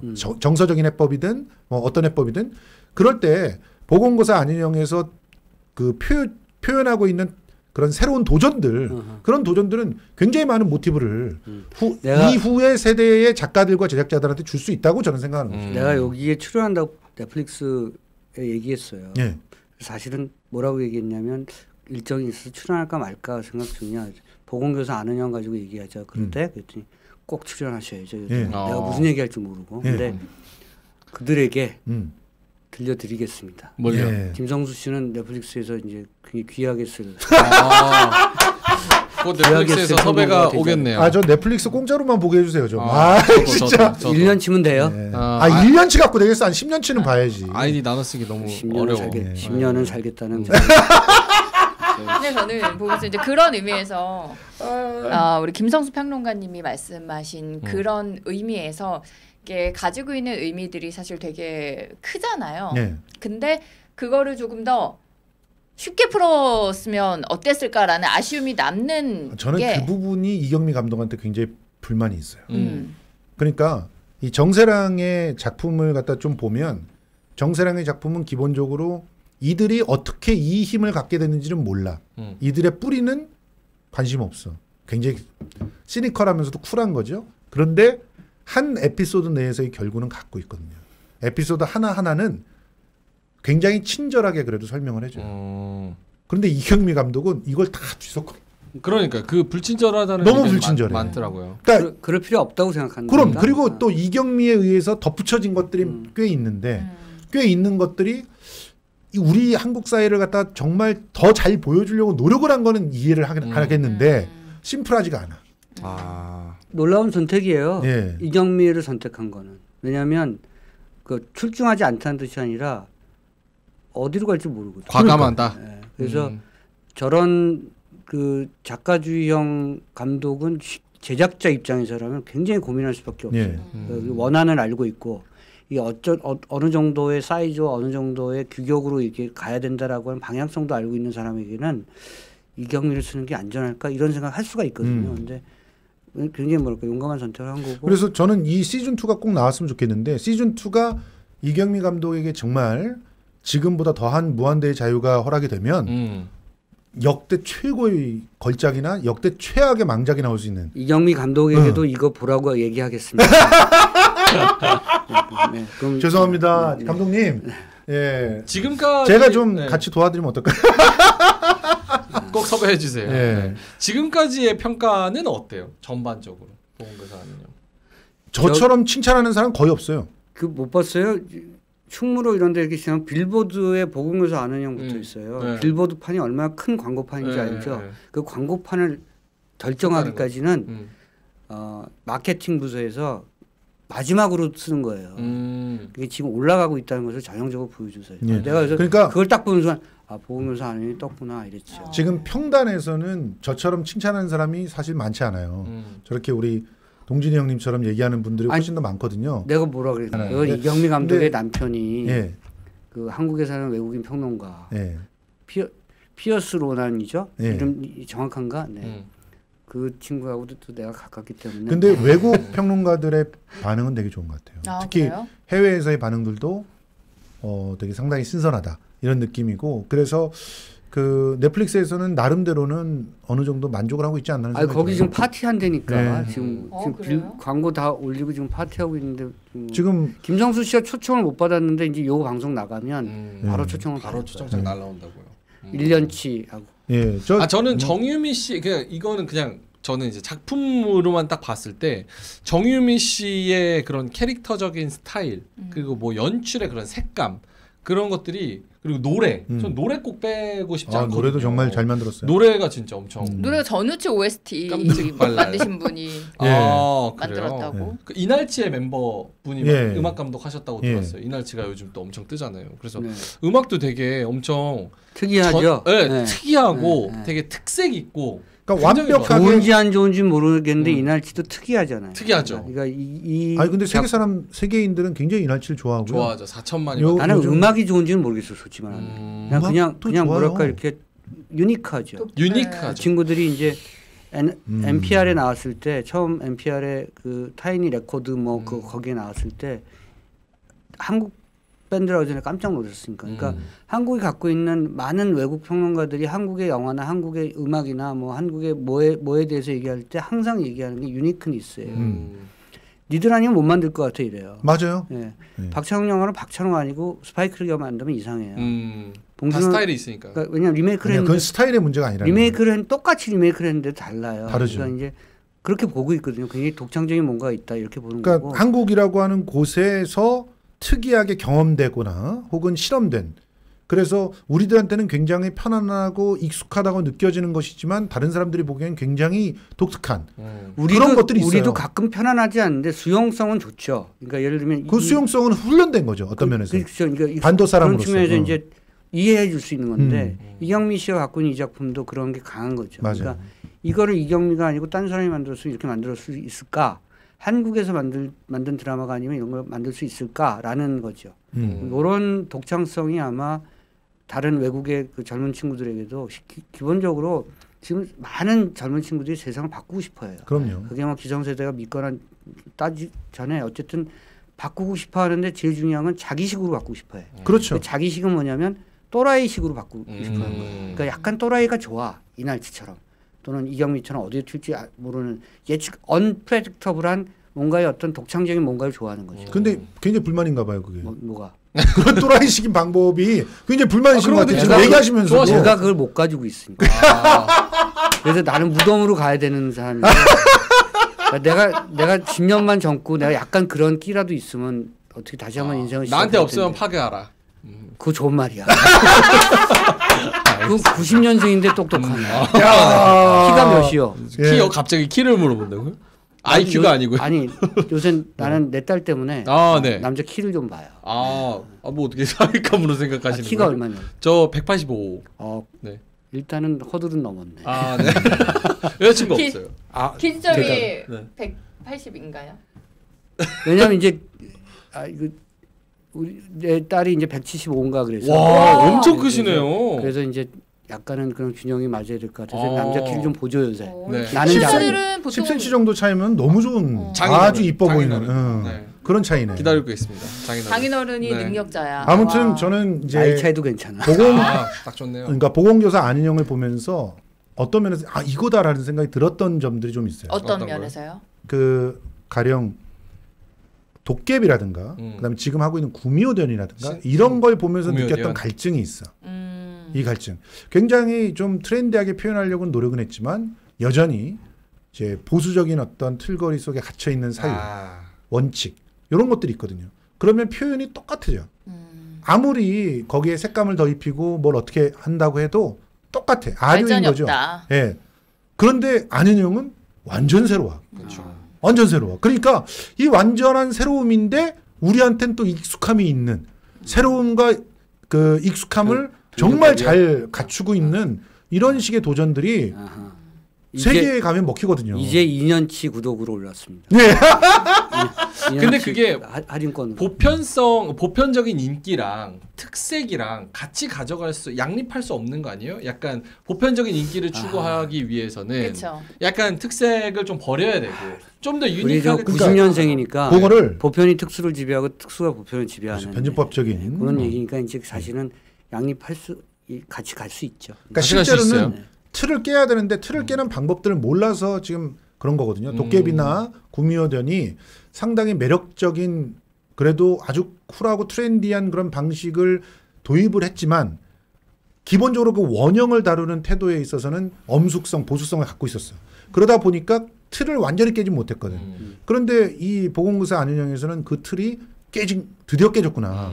그런 생각이 들면서 이제 여기서 이 굉장히 많은 모티브들을 얻은 또 다른 또 그 작가들이 이런 것들로 많은 표현들을 색다르게 하겠구나. 내가 한마디만 합시다. 네. 그래서 보건교사 안은영으로 툭 나온 건 아닌 것 같아요. 요전에 넷플릭스 드라마 중에서 굉장히 주목할 만한 작품이 사실 인간 수업이었어요. 인간 수업. 좋았어요. 인간 수업. 거기도 파격이잖아요. 예. 그러니까 조금 계속 열어온 거야.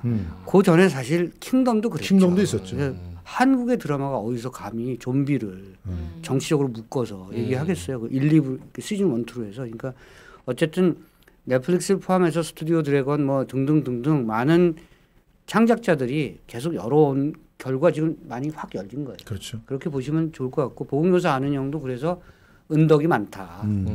이렇게 생각하시면 솔직히 어떻게 보면 나는 6개월치니까 어떻게 보면은 저 킹덤이라든가 말씀하신 대로 킹덤이라든가 또 인간 수업이라든가 뭐 이런 것들이 깔아놓은 것들이 있기 때문에 보건교사 안은영의 도전이 가능할 수 있었죠. 예, 어떻게 보면 좀 익숙하게 느껴졌던 것들이 좀 더 커졌다고 볼 수 있죠. 갑자기 난데없이 보건교사 안은영이 나왔으면은 옛날에 프렌다스의 계처럼 완전히 이건 무슨 이런 또라이들이 있어 이렇게 생각할 수도 있었을 텐데 굉장히 그 잘 어떻게 보면은 발전해 왔다.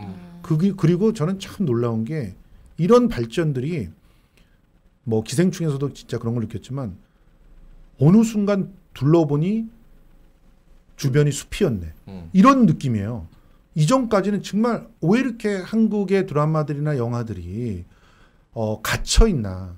뭐 어떤 틀거리 속에 이제 깨지지 못하고 이러고 있었나 그랬는데 어느 순간 둘러보니까 굉장히 많은 어떤 성취들이 있더라. 그게 우연이 아니구나 이런 생각들은 합니다. 그래서 BTS의 성취나 이런 것들이 다 같이 맥을 같이 하면서 해석을 좀 해봐야 되겠지만 이제는 진짜 이건 글로벌 스탠다드가 그냥 우리의 것이 돼버렸다. 이런 생각이 맞는 것 같아요. 그럼 시청자분들한테 이 안은영을 어떻게 추천하면 어떤 분이 좀 보셨으면 좋겠어요? 어떤 분이 이걸 좋아할 것 같아요?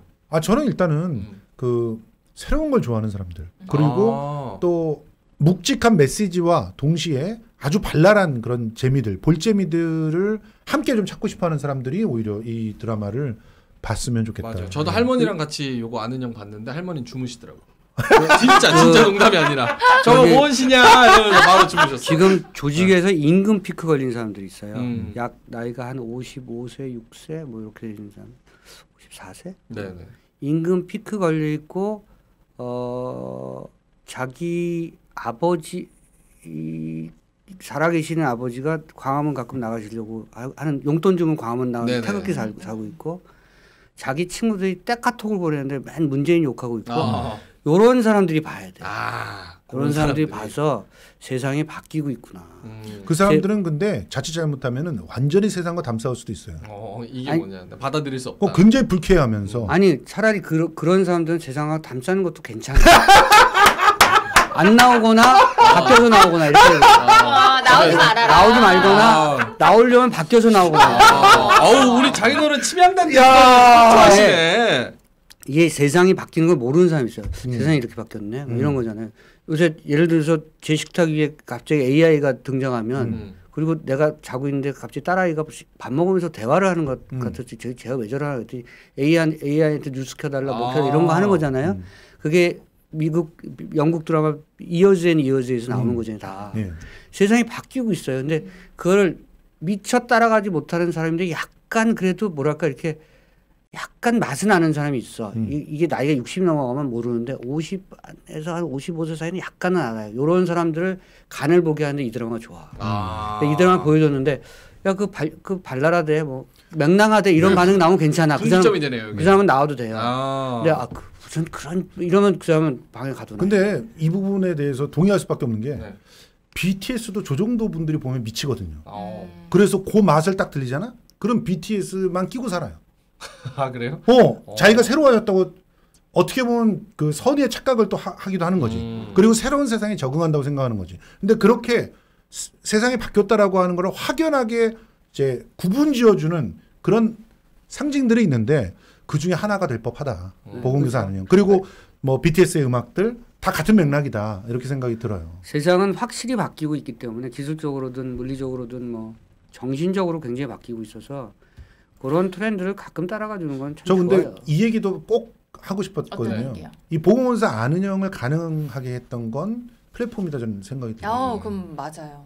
이 얘기는 아까 잠깐 넷플릭스 밑자락 진짜 많이 깔아요. 엄청 근데 정말 넷플릭스가 뭐 하나 여기 세워야 되는 거 아니야? 넷플릭스 보고 계시면 광고 좀 넣어주세요. 그건 맞지 근데. 아니 솔직히 뭐 넷플릭스가 지금 얼마 보는지 알죠? 10년치 이런 거 필요 없이 넷플릭스에 나오는 것들 소개할 때 자료 화면만 공짜로 좀 사용할 수 있게 해주면 너무 좋을 것 같아요. 가입자 수가 얼마가 되는지 알죠? 그렇죠. 2달 전에 460만이었으니까 그게 KT하고 연결되기 전이거든요. LG U+인가 연결됐을 때 460만인데 KT 잠재 가구 그 인원수 700만이니까 지금 800만 정도라고도 얘기를 하더라고요. 놀랍게 성장을 하고 있는 거죠. 근데 18조인가를 벌어서 1년에 넷플릭스가 13조를 써요. 와. 13조를 제작. 좋은 기업이에요. 좋은 기업. 그러니까 오리지널 제작을 해요. 그리고 그 저기 뭐죠? 라이센스 오리지널도 있어요. 라이센스 오리지널은 사는 거고. 그래서 7년간 5년간 묶어놓는 오리지널 계약이고 오리지널은 자기가 자체 제작을 하는 거예요. 이 자체 제작을 한 결과 우리가 넷플릭스 통해서 핀란드 영화도 보고 심지어 아프리카 영화도 보고 인도 영화 범을 다 보는데 가장 더 중요한 거는 그 나라 언어로 본다는 거예요. 그렇죠. 우리나라 사람들이 항상 영화를 볼 때 영미권 종속돼 있기 때문에 영어 대사로만 봤어요. 그래서 아이슬란드 언어로 된 영화를 볼 거라고는 생각을 못 하다가 저게 무슨 언어지라고 낯설게 생각하다가 요새 익숙해진 거예요. 그러니까 흔히 얘기하는 문화적 종다양성을 언어적 종다양성으로 넷플릭스가 뚫어 나가는 거예요. 이건 그게 또 봉준호 감독이 또 얘기하는 그렇죠. 1인치의 벽이죠. 이게 굉장히 그 중요한 시그널이에요. 그래서 이 넷플릭스라고 하는 플랫폼이 지금 창작하는 사람들에게도 확실한 자기의 그 어떤 솔루션들이 있는 사람들한테는 그야말로 천국이 되는 거고 그 솔루션이 없이 인맥이나 이런 걸로 삐대는 인간들한테는 재앙과 같은 곳이 되는 그래서 거고. 제 딸이 아침밥상에서 나한테 하는 얘기가 아빠 영화는 끝났어. 내가 영화 30년을 했는데 영화는 끝났어. 형님 저처럼 연극하던 사람은 어떻게 되겠습니까? 이미 끝난 다음에 내가 거기는 들어갔는데. 이미 부패했어. 그러니까 나는 지금 들어가서 아직도 그래도 시체가 생생한데 미안합니다. 알겠습니다. 내가 거의 끝나갈 때 지금 그저 우리 김성수 학회장에게 진짜 부탁 하나 합시다. 워낙 이쪽 평론으로 넘어오지 마시오. 나도 먹고 삽시다. 시사만 하세요. 시사만. 내가 시사로 가? 내가 정치로 가? 그건 아니잖아. 영역을 지킵시다. 강아지들도 자기 영역 들어오면 싫어해. 맞아요. 저 대중문화평론가로 23년 차 하고 있어요. 그만하시라고. 나도 먹고 살자고. 근데 시사가 더 잘 어울리시는 것 같아요. 아까 그 의열단 평론. 그러니까 의열단 평론. 우리 그 몇 가지 광고 말씀이 또 있는데 그 여러분들 그 인터넷 창에 sungsooRoad.com 쳐보세요. 성수로드.com. 성수로드. 형님 지금 빨리 쳐보세요. 해보세요. 성수대로.com. 성수로드.com 딱 치면 따따따를 내가 외쳤지? 성수로드.com을 갖다 딱 치면 이런 화면이 뜹니다. 이런 화면이 떠요. 이런 화면이 뜨고 가입 신청 딱 누르면 본인 인증하고요. 그다음에 이게 힘들어. 회원 가입 완료. 본인 인증 자기 이름 쓰는 게 힘들어요? 자기 저 휴대폰 전화 적는 게 힘들어? 장인어른 나중에 제가 해드릴게요.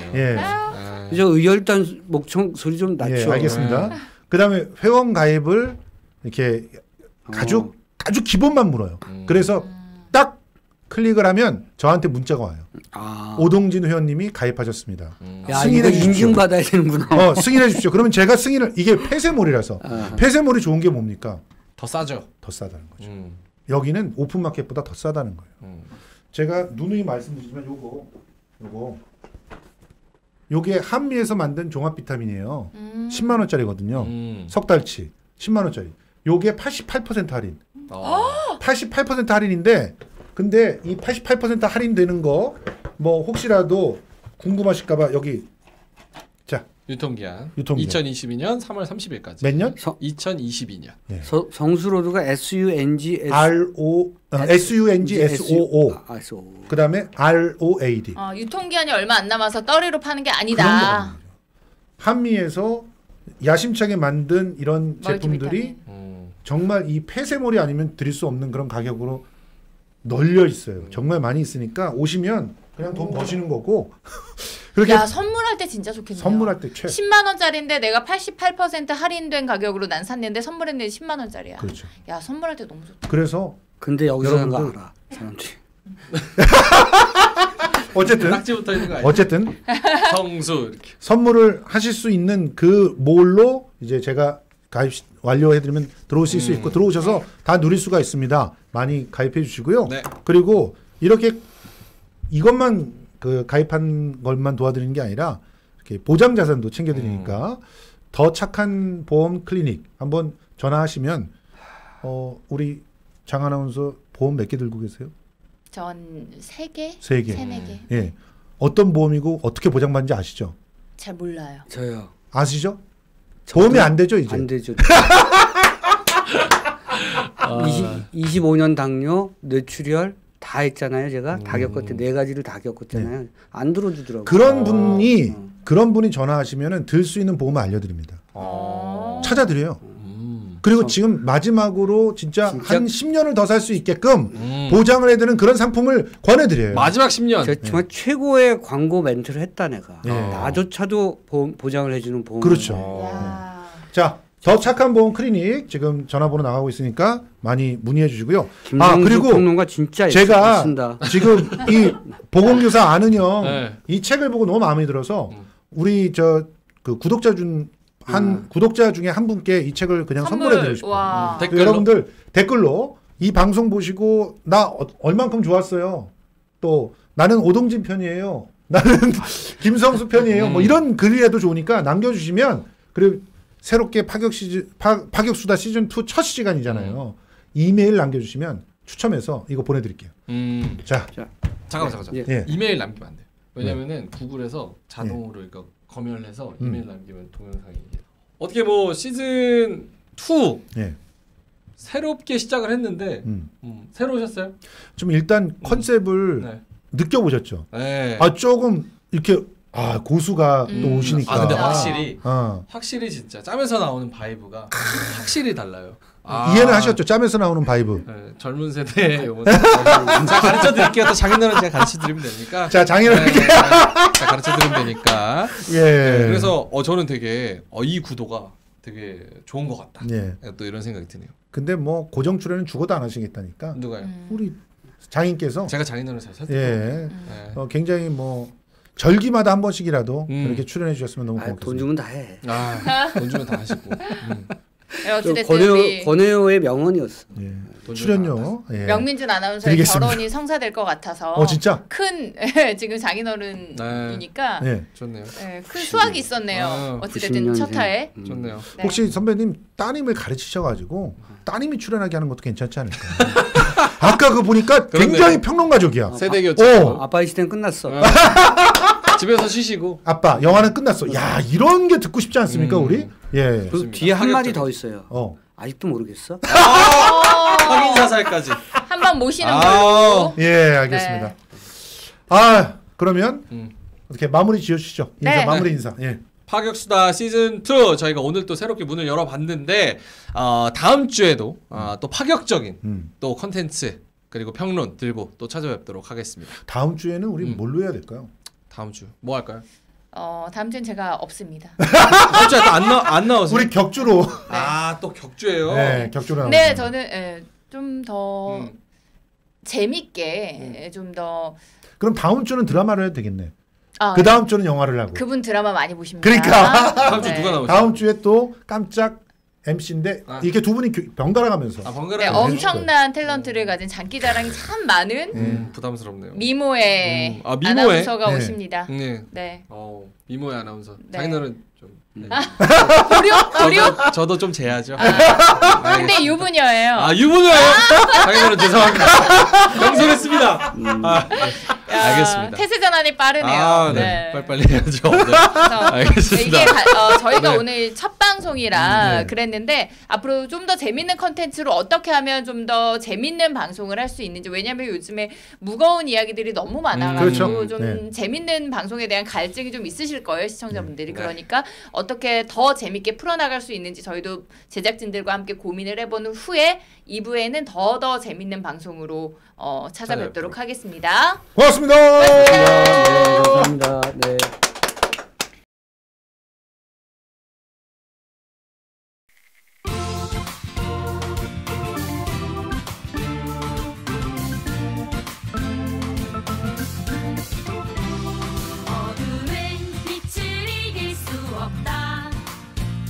거짓은 참을 이길 수 없다.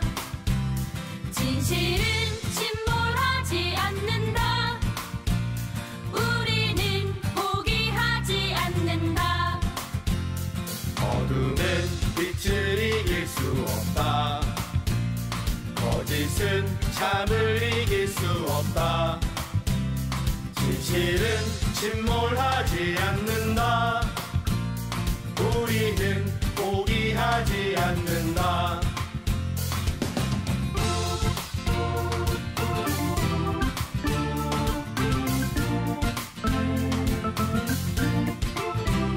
어둠은 빛을 이길 수 없다. 거짓은 참을 이길 수 없다. 진실은 침몰하지 않는다. 우리는 포기하지 않는다. 어둠은 빛을 이길 수 없다. 거짓은 참을 이길 수 없다. 진실은 침몰하지 않는다. 우리는 포기하지 않는다. 어둠은 빛을 이길 수 없다. 거짓은 참을 이길 수 없다. 진실은 침몰하지 않는다.